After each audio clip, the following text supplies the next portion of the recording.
Magkatuwang ngayon ang DTI, Camarines Sur at PNP sa pagsawata ng mga ibinebentang uncertified products ngayong nalalapit ng Kapaskuhan. Yan ang tinutukan ng aming kasamang si Grace Rifama Simando ng Radyo ng Bayan Naga.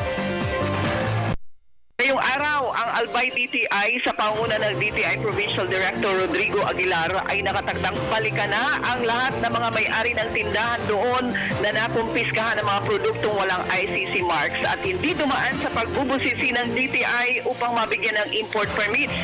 Ipinahayag ngayon ng DTI Info Chief Dem Derango na nakatakda na nilang sampahan ng kaso ang mga importers na ito. Karamihan sa mga produktong kumpiskado ay mga Christmas lights na walang ICC marks dahil hindi humingi ng import permit sa DTI ang mga importers. Ayon kay Dem Derango, napakahalaga na may ICC marks ang mga gamit ngayong Pasko, lalo na ang mga parol, Christmas lights at iba pa na gumagamit ng kuryente upang tiyak na ligtas ang at bahay.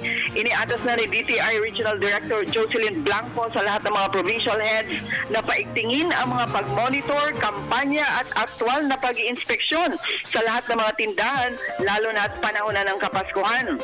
Dito sa Camarines Sur, magkakatuwang ang pwersa ng DTI Naga, Kamsur, PNP at Consumers Group sa malawakang kampanya laban sa mga substandard at uncertified products na ibinebenta sa mga pamilihan. Radyo ng Bayan Naga para sa Telebisyon ng Bayan. Grace Rifama Simando.